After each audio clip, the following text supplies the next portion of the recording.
So first, what is AMP? Everyone knows about AMP? Okay. So AMP is the acronym from Accelerated Mobile Page. It's a web component framework that allows you to create websites, stories, ads, and emails from the open web. It's open source, it's maintainable by Google. So what are the advantages from AMP? So AMP loads almost instantly in mobile and web. And if you compare with like a mobile normal application, AMP page loads 85% faster, Google says. AMP uses different tags like AMP image, AMP video, or AMP reader to do the delivery from asynchronous research. So this is the reason that AMP is so fast. So no JavaScript blocking on your web page. So who is using AMP right now?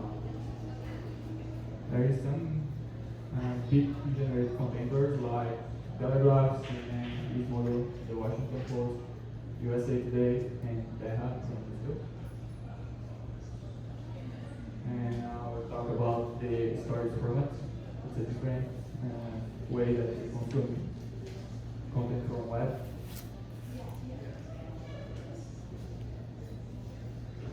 So Google did a survey, and 64% of the responders, they preferred a tappable mobile web story over the scrolling the article equivalent. So now is the time to tap instead of scroll. And this is growing and growing faster. Now our tool AMP Store. So the idea behind the tool is a tool that allows end users to create AMP stories with no programming knowledge. So there is the movement, no code, and AMP Store is part of that. So our first MVP.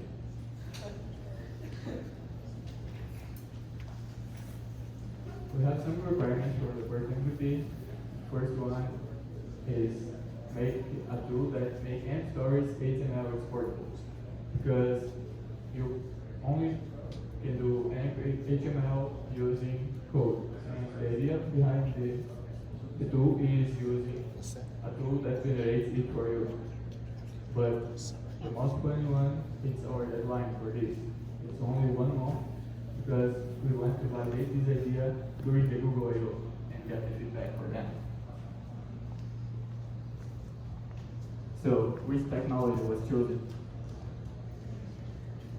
We started to use Angular. But why? In our conception, the first version from the tool is like a content generator. So we put the information inside, processing, and generate the AMP HTML. So we need a lot of forms, and Angular is very good for forms. The second one, we need to speed up our development process. So we use Angular material. And the most important one, in my opinion, the team knew how to use Angular. Thanks, Lenny. And so we didn't need to study it. You can imagine like 1 month by the development, and you need to study a new technology, use and implement a tool. It's almost impossible. So this was our first version. It's like a typical Angular application with forms, tags, and a lot of manual work here. Like you need to click in some buttons to generate. It's a pretty funny. So we got it, we validated it during the Google I/O, and we get some feedbacks. Not so good feedbacks, but the feedbacks that we needed to create a better tool.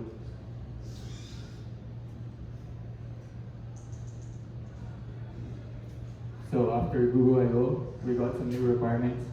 For example, a better drag and drop, support for tablets and smartphones, performance on smartphones, offline usage, and minimize the use of forms, so make the application more intuitive. So what technology should we use now?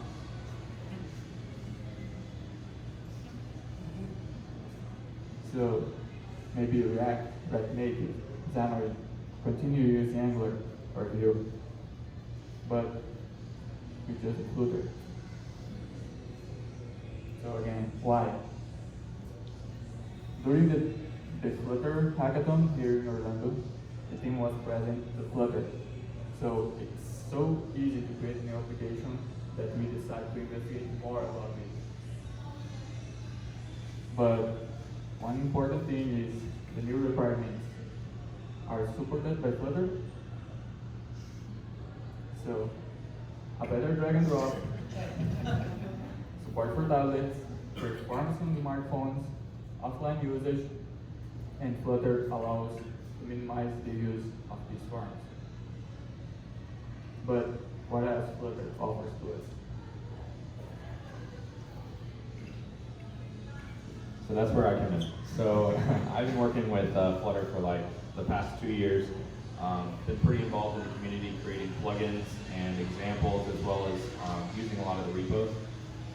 With Flutter, it allows you, like Joao said, to create an application extremely quickly, scaffold it, prototype, and demo it way faster than we could with Angular. So first of all, everything in Flutter is a widget. So that includes the theme, the app bar, scaffolds, text, even the app itself is a widget.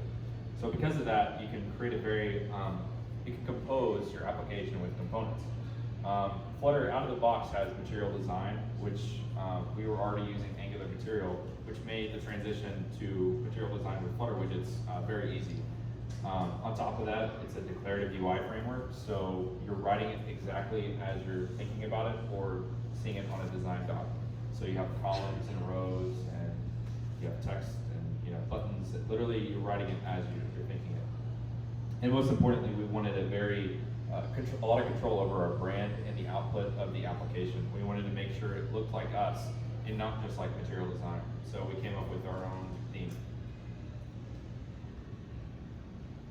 Because of that, we also needed something with extremely fast development. We did the first one in a month before Google I/O, and we were targeting another beta for AMP Summit, which was also quite a fun deadline. But yeah, so with Flutter, you have extremely fast development. Because of that, it's powered by the community, meaning that you can reach out to anyone on the Slack channel that we have or GitHub, and it's really easy to connect with people and have them help you and you help them.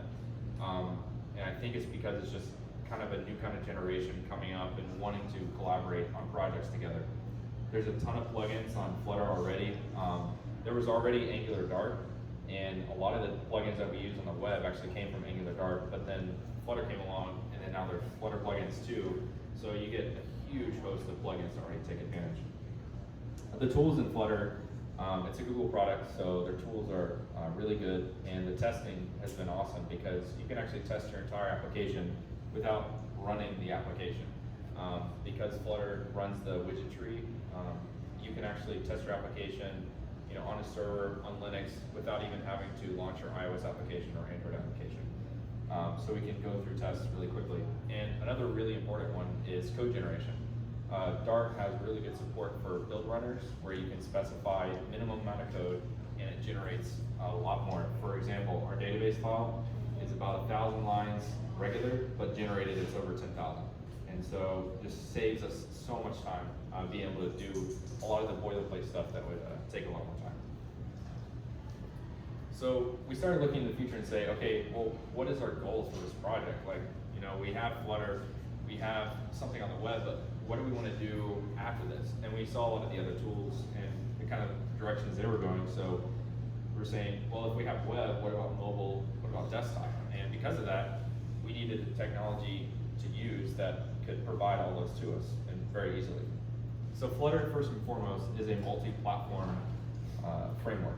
That means that it's a single code base, one language, and multiple outputs. You're not rewriting your application for each platform.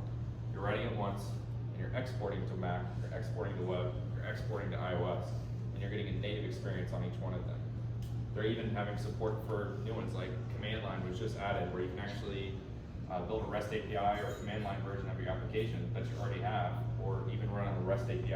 In fact, I think in Google I/O last year, They even ran Flutter on a huge, like, jumbotron. Like, so it's anywhere that you can build a runner, you can run Flutter. And we're currently targeting all these right now, except for Raspberry Pi.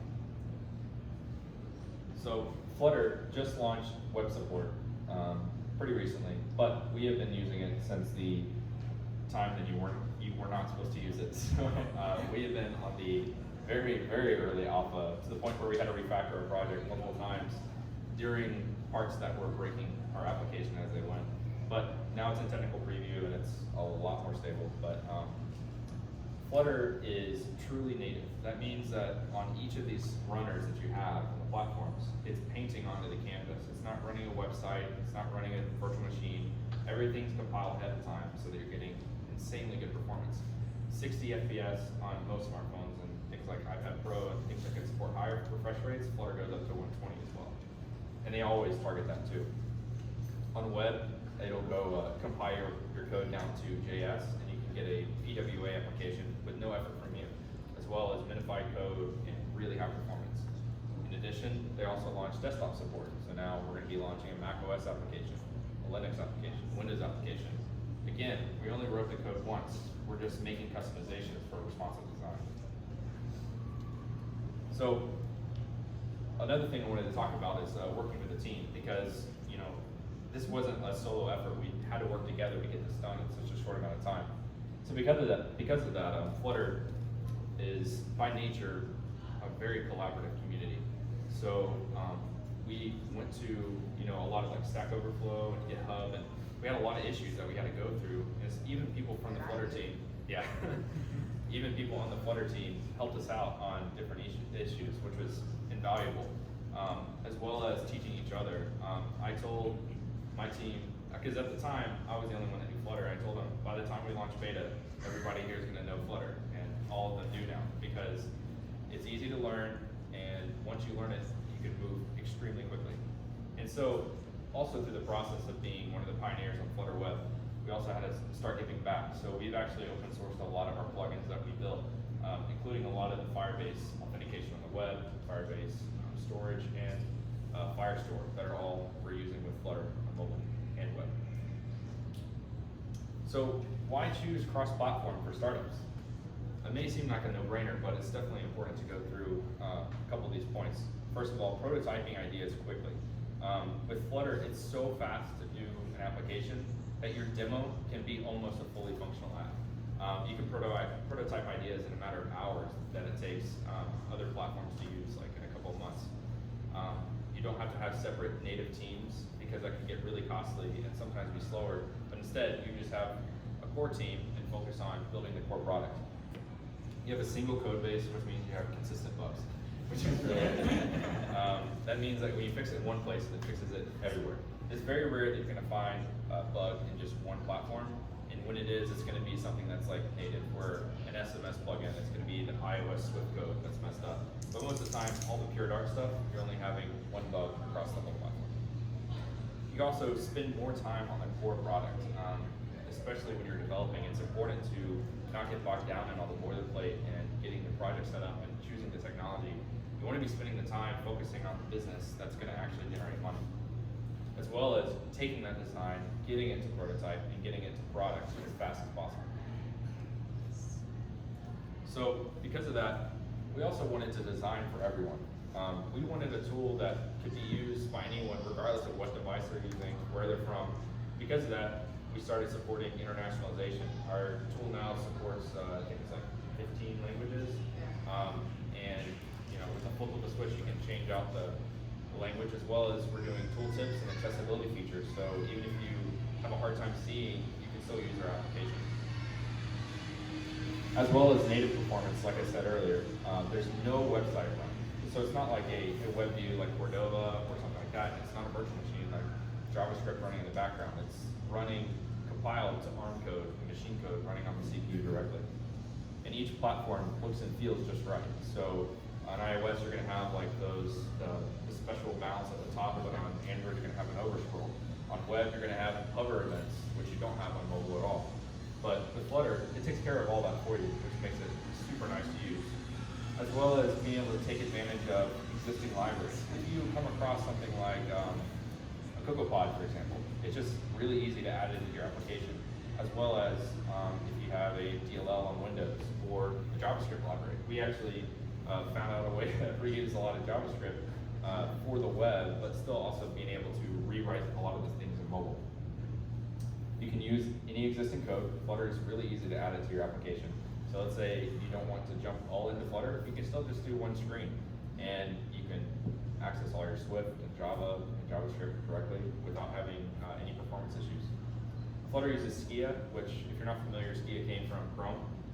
So they took the power of Chrome without the baggage of the web and said, how fast can we make this go? And that's how Flutter was born. As well as you can do custom, native, or branded experiences.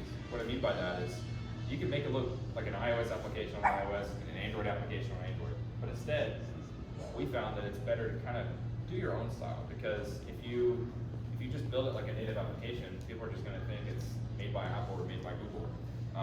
But for us, we wanted to really bring out our branding and our style into our application. As well as with Flutter, there's no limits. Like one of the questions I see all the time is this possible with Flutter? And the answer is always yes, because it's a regular application. So that doesn't mean that it was smooth sailing the whole time. We definitely had some performance issues at the beginning. With Flutter, there's a lot of different state management solutions you can choose from, since it's a very new framework. And one of the ones we chose at the beginning ended up being super easy to work with at the beginning, but crippling us at the end.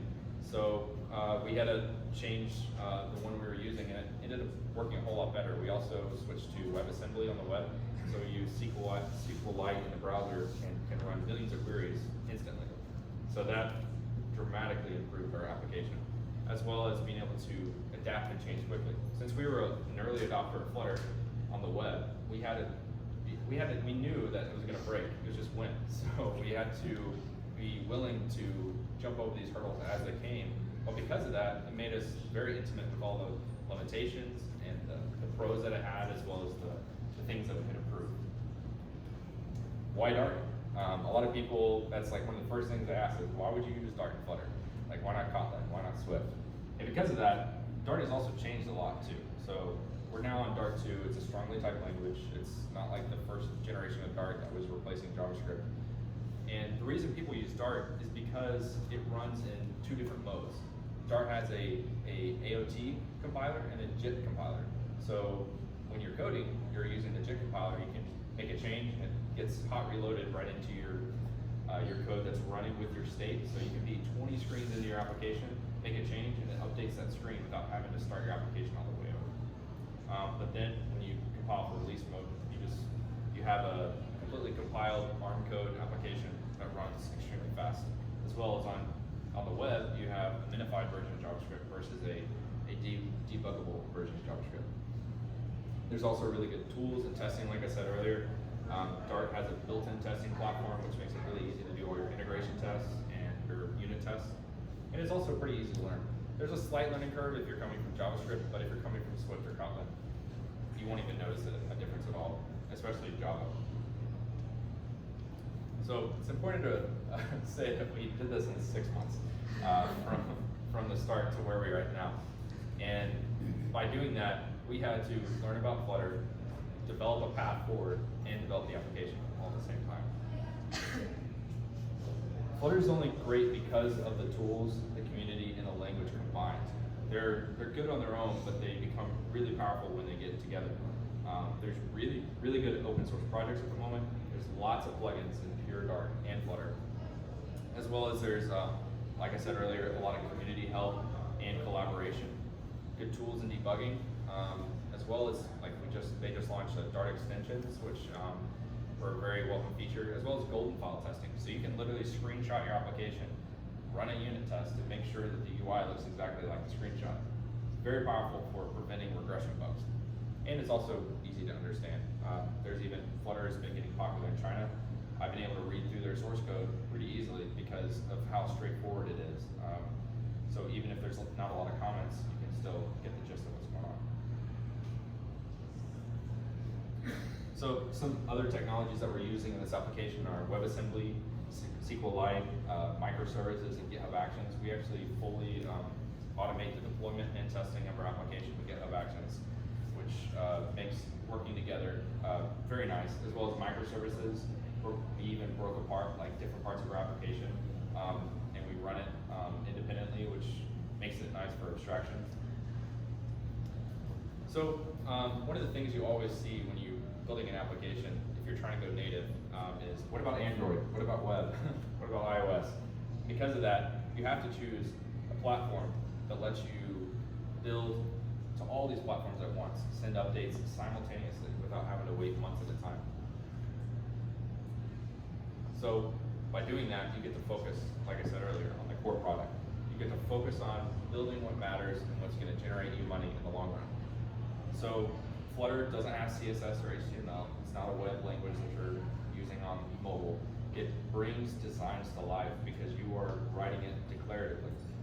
You get to bring all your features to the market faster, since if you have a CI tool set up, making changes is really easy in the code and testing, as well as being able to build for all platforms and all people. There's less overhead by having a smaller team that's just focusing on Flutter and Dart. And in fact, you can even split out the back-end team from the front-end team. The two of the other people on our team, they do just the UI. They don't even have to do the logic on the back end, but we're still able to work together on the same project together. And you have faster updates. By not having multiple platforms that you're having to develop for individually, you can just make a patch and then it's updated for everyone. As well as we use a lot of Google products. And because of that, this application is built on top of Cloud Run for using Dart code on the server.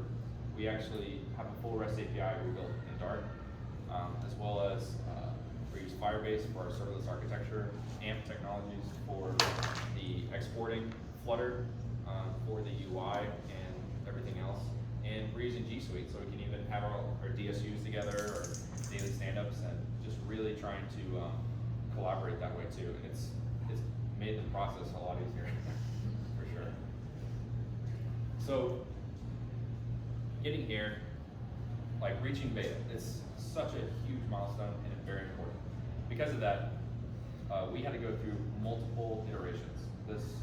Like the first version that you're going to build is not going to be the last version that you deploy. It's important to realize that, because there are things that you just by nature are going to figure out along the way that maybe worked when you're prototyping it that don't work when you finally get to the release. So what we did is we rebuilt it like about a month ago with better UI and UX, and decided on a way that really made sense, and trying not to be stuck in a sunk cost fallacy. We wanted to say, what's going to make the product great? How can we make it good, and what things can we do to make it better? So part of that, you just have to be able to move fast and break things and fix them as you go. Because if you build an application that's bug-free, it may be good, but the UX may suffer too, because you have to get beta feedback to know how it's actually working. So, proud to say that it's available today.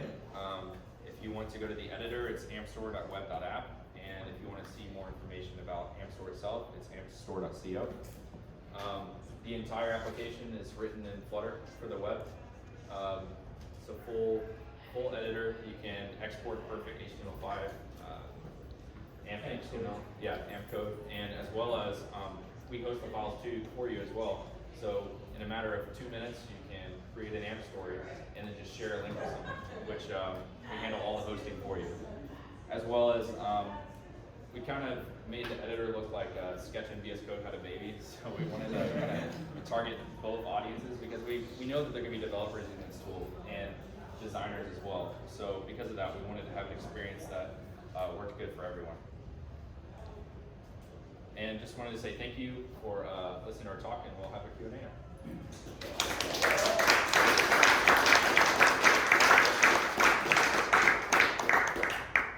Question. Yeah, any questions?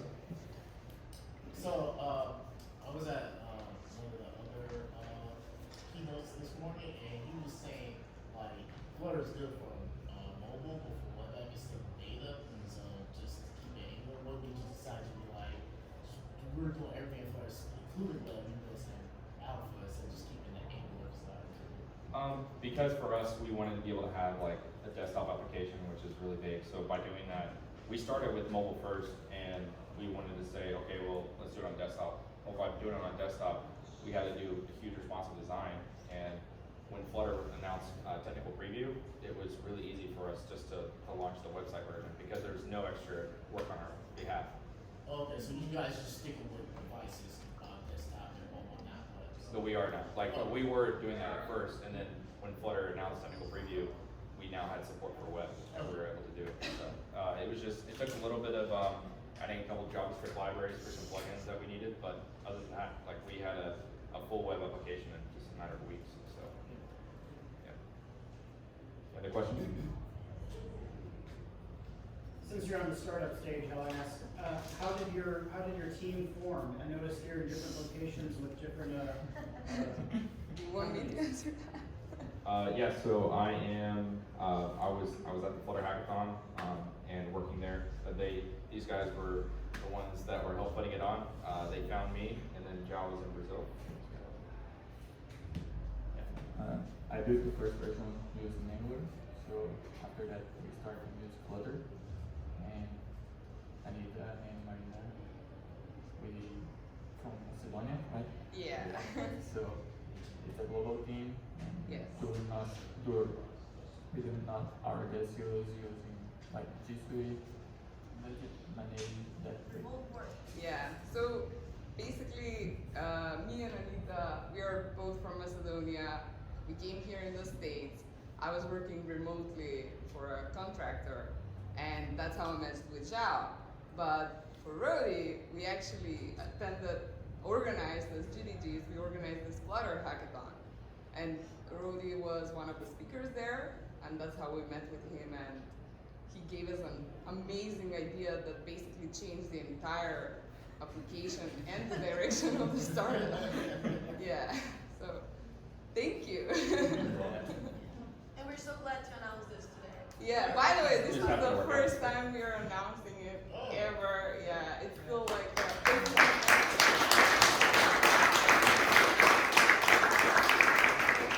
you so much. Yeah, it means a lot. I mean, it is still a beta version. You can find a lot of bugs there. Yeah, but That's the idea, right? using Flutter, we made the app so quickly. It is a huge like app. It is a editor where you can basically build a web page with just a few seconds. So check it out. It's fun. Give us some feedback. And, yeah. And it's free to try out. So. Yeah. It's free. Yeah. Does any of you have a startup here? Yes. Any of you have a startup? Or working on a startup? I'm asking just because something that we missed probably to cover for the presentation was that we are part of this program, which is called Google for Startups program. Google Cloud for startup. Google Cloud for Startups. And then if you're building your startup online, and then if you need some support in terms of storage on Google Cloud, like if you show some really interesting traction or if you show some really interesting details about your idea, Google may say, okay, we can provide you with, they have 3 tiers, we're in the first tier. So they can provide you with a particular amount, and then that amount you can basically use it to support your startup. So in our case, what we're doing is we have, for now, kind of unlimited storage on Google Cloud. Yeah. So we're really, kind of, comfortable to provide our users free usage of our tool because they come here, we say, okay, like you can attach your photos here. You can attach whatever you like. Just build your web pages here. And then that boosts our performance as well. That will help us with our traction. That will help us with investors and everything that comes after. So if you have any questions about Amstore or the program itself for the Google Cloud, I have some cards if you're interested in that. Just let me know after. Oh, yeah. Yeah. Okay, you were gonna ask that? Yeah, sure. Yeah. Okay. Yeah, it's important that we're able to focus on the product itself and not having to worry about making money like Yeah. for the first like month or two. Yeah. So because of that, I think it really speaks in the application, being able to not having to be bound by because we're doing this right now like as a goodwill Yeah. thing, but we're hoping that later on it's going to be Any pretty investors popular. here? Yeah, it's really good to be able to just build the product that you want to make. So you said the project took you 6 hours, well not 6 hours, sorry, 6 6 months. months to get to where you are right now. How many developers do you have on your team and how many development hours did that translate to? There's the thing. There's the That's it. And the stop. So 4 developers in total. Yeah, so two senior developers and 2 junior developers. Pixel movers. Yeah. That's it. So what is great with our team is, and I need to highlight this, is that we had another presentation before this, like the presentation before. It's really important on how you form your team. So with us, like I'm working on the growth and marketing part. Marina is the one that actually coordinates all of us because we would fail miserably if she doesn't do that.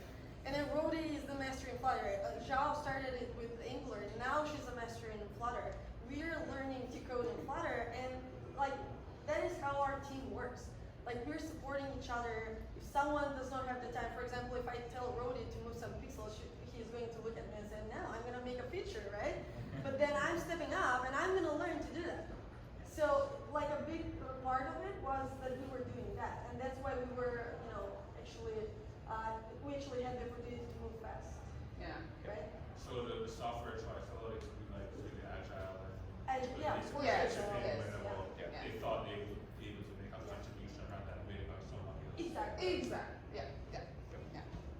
I'm developing Flutter now, and I'm just monkeying through. Do I really need like an extensive knowledge in Dart, or just go for it with Flutter? Definitely not. No. These guys, like their first Yeah. experience with Dart was like 2 or 3 My months ago. first experience with coding ever. Yeah. I had no idea. Yeah.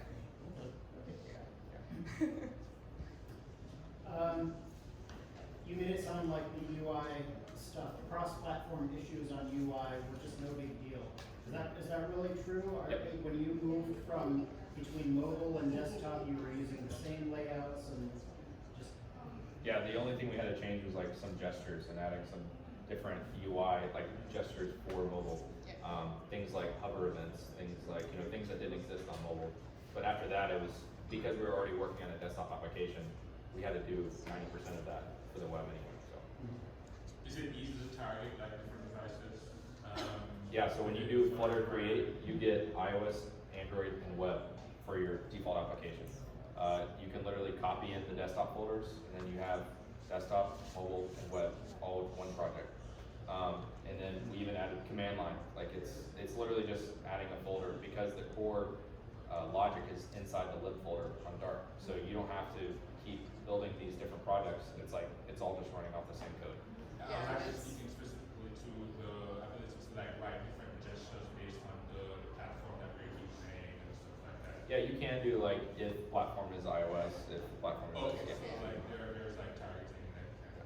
But a lot of the core stuff is handled independently on the platforms already from the Flutter team. So it's going to have iOS styling and gestures on iOS and the reverse on the Android. So you can have a higher abstraction, or you can keep going down lower. Another huge thing about Flutter is the entire thing, all the way down to the right above the Skia layer, is all written in Dart. So if you want to build your own painting library, you can just extend it and then write your own. If you want to bundle your own version of Flutter, you can. There was lots of things where sometimes we'd have to go down to a lower level, make a change, make a patch, or even just like add features that didn't exist. But because of that, it was super easy because you're having the same language. It was also a really nice way to have documentation. So if there wasn't an example on how to do something, you could always go to the definition of the thing inside the engine and keep going down and down until you found what you're looking for. How does it scale? Like if the app gets really popular, if millions of users, do you need to rewrite it or another language? Nope. Because we're using Google Cloud Run and Firebase hosting, if we had 1 million users tomorrow, our application would be sharded across multiple servers, and with Firebase and the flat document structure, there's no more stuff that we would have to do on our side. So, but we built it with scaling in mind from the beginning. We didn't build it with Yeah, something like well, that. the thing that we mentioned about the Google Cloud for startups, that helped a lot. I mean, if the application goes popular, what are we gonna do? Like, but now that's sorted somehow. Yeah, that's been sorted. Yeah. but unfortunately built it too efficiently, so it may take a while to go through threads. Yeah, and I don't know if anyone asked, but this is the same application that's on web, it's on mobile too. We still haven't published it because we decided on changing the UI for mobile. Because right now it is designed for web users and not for mobile, but it runs. Well, like, big screen. It it works great works. on iPad Yeah. right now. Yeah, you can use it on iPad.